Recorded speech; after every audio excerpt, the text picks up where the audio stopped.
You all ready for a big day today? You're ready to go on a big hike. We are. We're going to have one wonderful time. If you lived in California in the 90s and you owned a TV, chances are you know this man. I'm Huell Howser. Hi, I'm Huell Howser. Hi, everybody. I'm Huell Howser. Well, hello, everybody. I'm Huell Howser. For more than 15 years, he's been traveling the highways and the off-roads of the Golden State, bringing you the extraordinary stories of everyday Californians. So how did a reporter from Tennessee become California's best-loved storyteller? That's what this podcast is all about. Well, we're up here on my roof. This is where I live in Los Angeles. There's the skyline of downtown LA right over there. The interesting thing about this picture is that 2.5 hours in that direction is one of the most remote areas of the Mojave Desert. And then you go 2.5 hours in this direction and you're in the bristlecone forest, which is the oldest living thing on this earth. That's what California is all about. We got it all.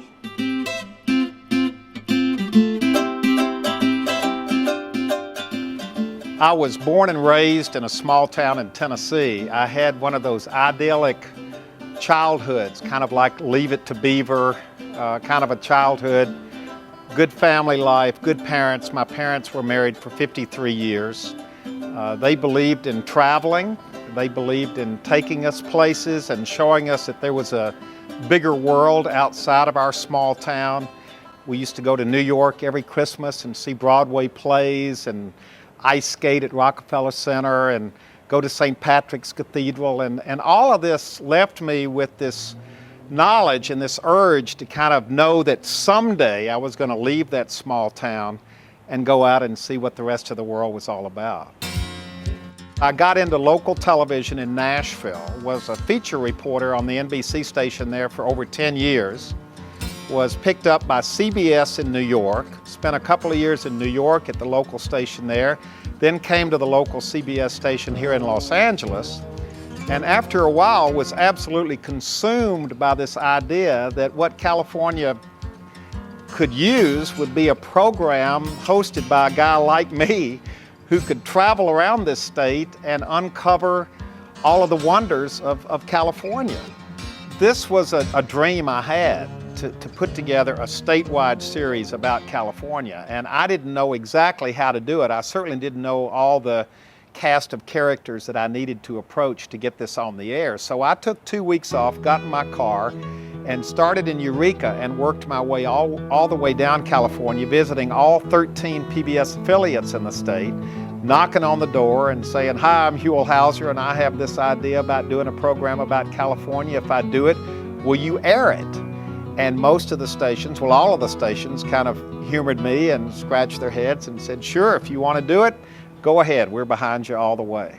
And you're definitely invited to come along on this little adventure as we go up and down the state in search of California's gold. In those early days, we were literally starting from scratch. Nobody knew who we were. Our programs just aired once a month. We were kind of feeling our way through this thing. And over here, we have a pig on a spit. Now this thing may not look so hot, but I bet it's going to taste great. But we had kind of an instinctive feeling that if we just went out and with an open mind and an open heart and a microphone and a camera. Do you do this often, or? And started asking questions and started nosing around, we were going to uncover this vast treasure. Untapped, unmined treasure of California stories. The idea when we started was that this would be a 10-year project that in its totality from 1990 to the year 2000 would chronicle the last decade of the 20th century. Well, that has come and gone. Now our idea is that we want to also chronicle the first decade of the 21st century. We are going somewhere that very few people have ever been, and this is a hint right now we're showing you. Boy, that's a tight. It's a tight fish. Look at that. Look at that. It's great, like I told you it was going to be. That is unbelievable. Boy, it is windy up here. This is calm. What do you mean this is calm? This isn't even a kite flying day up here. Usually it really blows. Here we go, over to get a view of the city. I don't think we could have had a prettier day than this. No, this is a nice day with the clouds and the blue sky and the fog. You ought to give tours up here. You'd be able to make a killing, wouldn't you?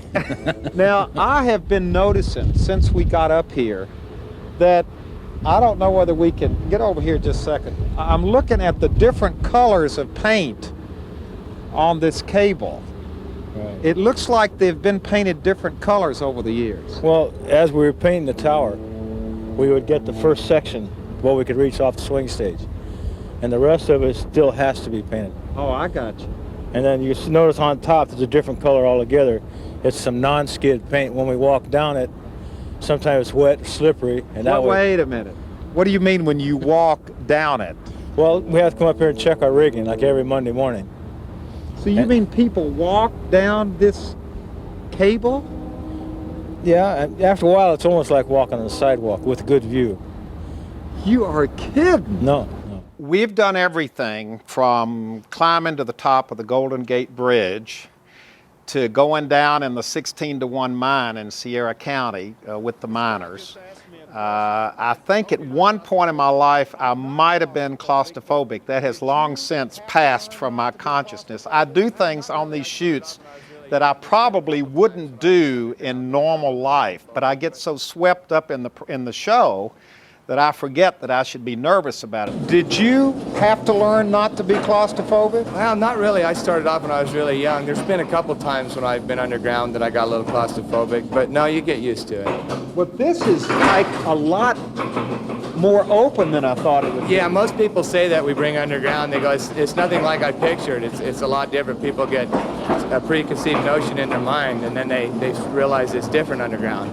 All right, give him the okay. Here we go. This is the funniest feeling.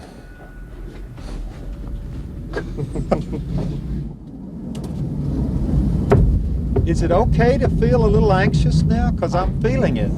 I think so. It's just, well, like the roller coaster rides or anything like that. Only you don't have any way to anticipate because you don't know what's ahead of you. This is something. This is what we all like.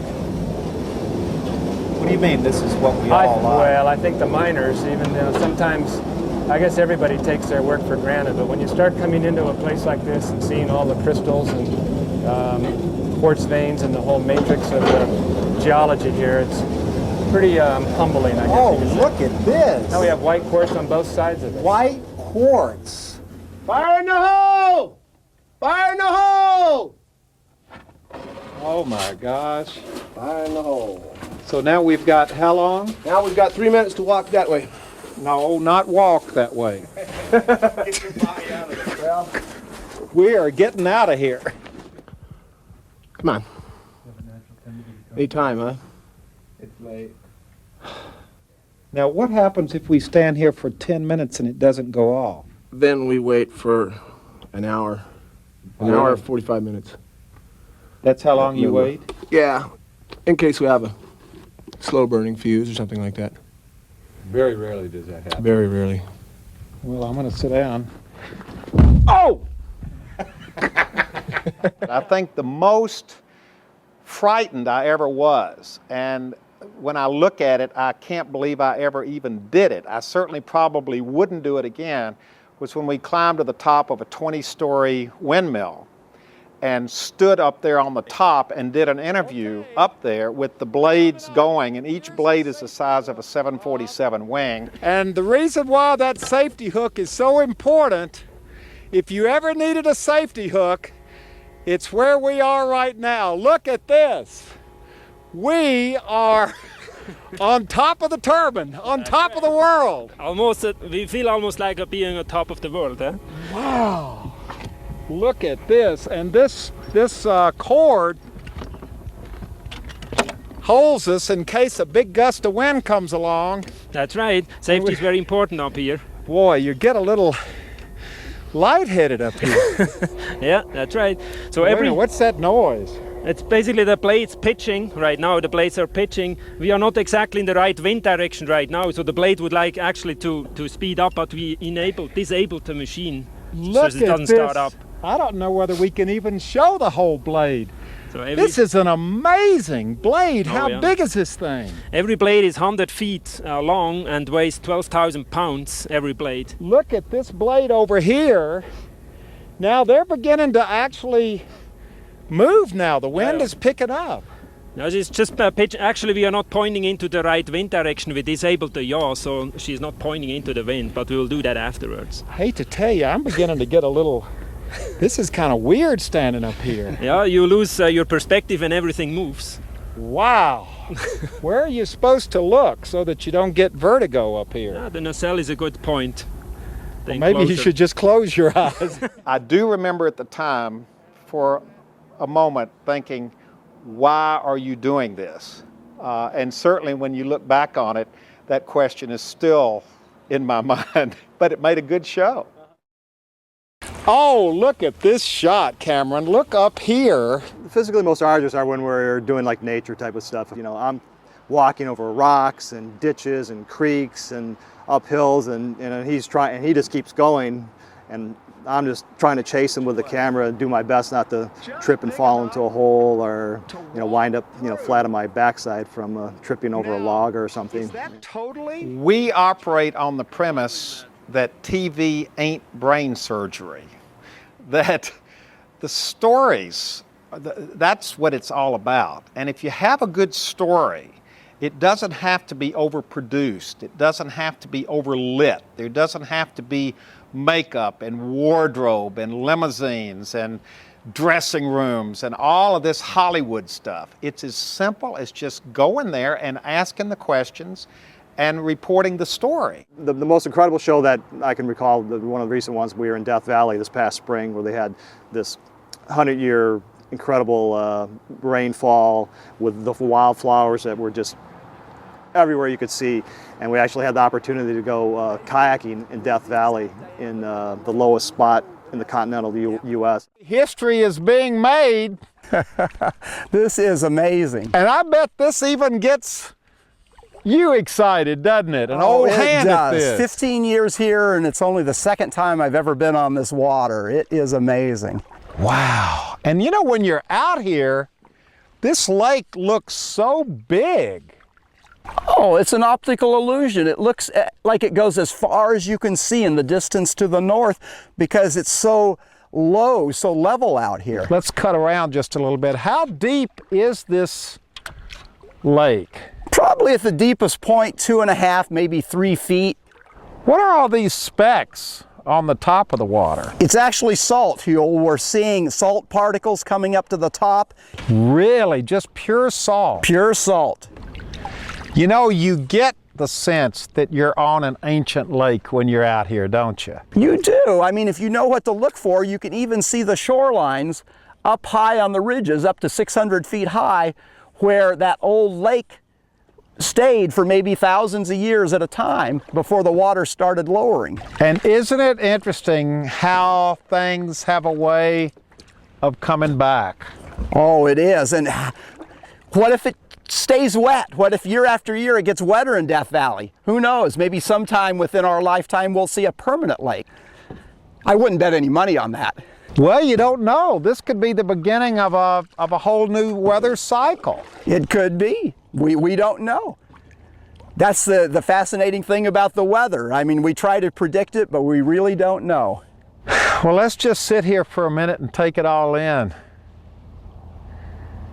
because this is absolutely spectacular. This is one of those moments, one of those times and places that you'll carry with you and remember for your whole life. Out here in the middle of this amazing lake in Death Valley. We've done literally hundreds of programs so far. I remember each one of them as if they happened yesterday. I remember every detail of every show, but it's very, very hard to rate them, to rank them, to set one against the other, because each one really is unique. It's like asking you to choose which one of your children you love the most. Look at this, we're finding clams. That you could find them with your feet. can't. People used to look for them with their feet. If they didn't have any type of implement with them, But that's how what could they your do. feet get? They just down here. Wait a minute. Look, get out of It's a here. clam. Come on. Look. What is that? It's a clam. Let's get it out of here. Look at this. I found one with my feet. Look at this. Good find. The heck with those forks. Maybe we better Just check gotta your go around fishing it. license though. We don't have a license. We don't, do we? I'm Well, supposed to have a license, aren't I? that was just an incidental find then, wasn't it? Look at this. Lots of times people will say, how do you find all these places? And I try to be polite and just say, you know, all you have to do is just open your eyes. They're all around you. These are, even though they're kind of obscure, they're there for everybody to discover. These, we don't go to places that anybody can't go to. I mean, they're all open to the public. They're all accessible. You just have to open your eyes and have a sense of adventure and go out and find them for yourself. There it was in all its mysterious majesty, the St. George's Reef Lighthouse. Problem was, how do you get on this thing? Well, the Coast Guard had the answer. We were lowered one at a time in a wire basket. Definitely one of life's experiences I'll never forget. People will come up and say things like, I can't believe my wife and I sat and watched a whole 30-minute program you did about kelp.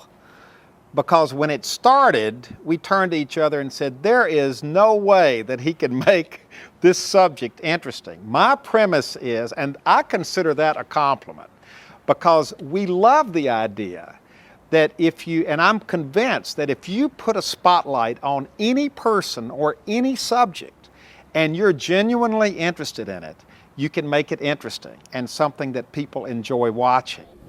In terms of comparing them to the other seaweeds, they tend to be the biggest and the most complex, and they also have a really interesting life history.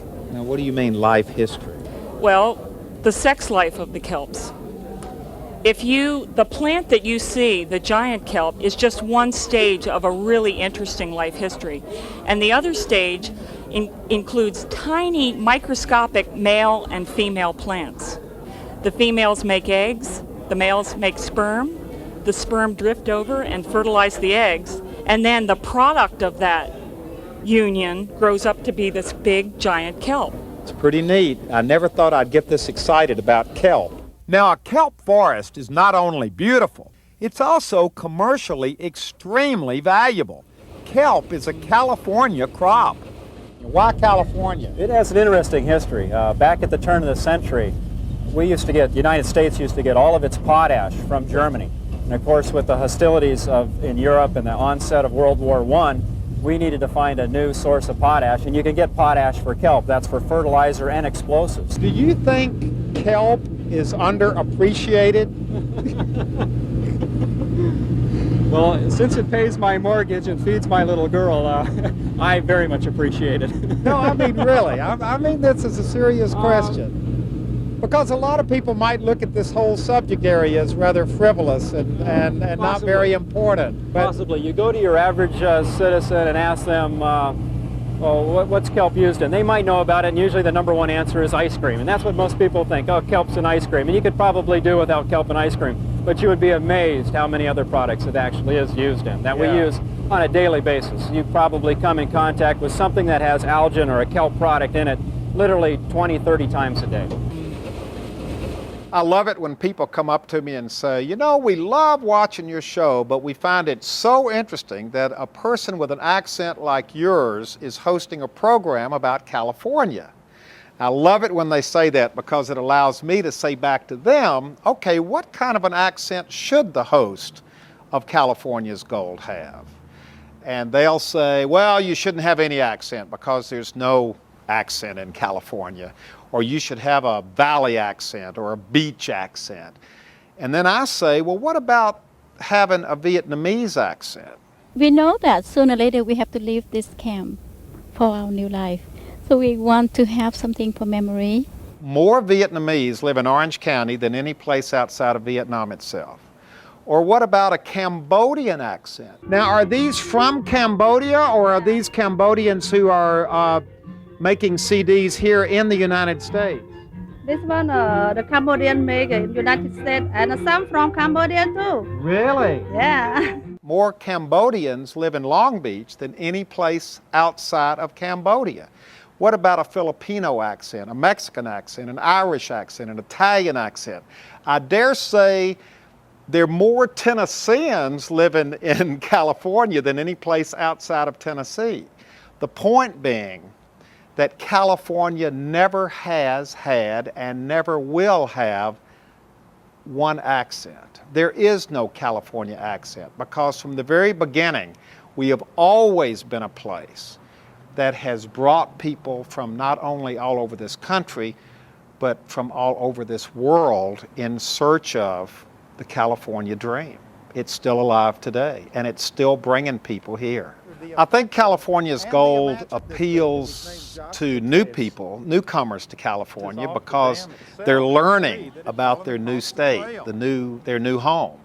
It also has an appeal for older people, people who were born and raised in California, because it reminds them of things they did in the past, of places they visited. For example, the Yosemite Firefall, which was a California classic that generations of people, visited and saw, which stopped. So you've got generations of people who love seeing the Firefall on one of our programs because it reminded them of their youth and of wonderful memories from their, days growing up in California.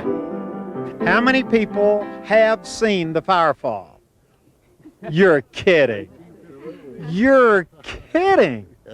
When? 1954. You were here in 1954. Yes. You saw it. Yes. Was it as wonderful as everybody? Yes, and everyone waited down below until it came down, and it was beautiful. Could you hear them yelling back and forth? Oh, yeah. Yes. You saw it. Yelled many times, "Let the fire falls." But you do it pretty well. Oh, it was a fun night. How did they do that again? Lord, I hear your the fire fall. Great suspense. And then there'd be a response. The fire is falling. This is where it happened, right here. This is where you would push it right off.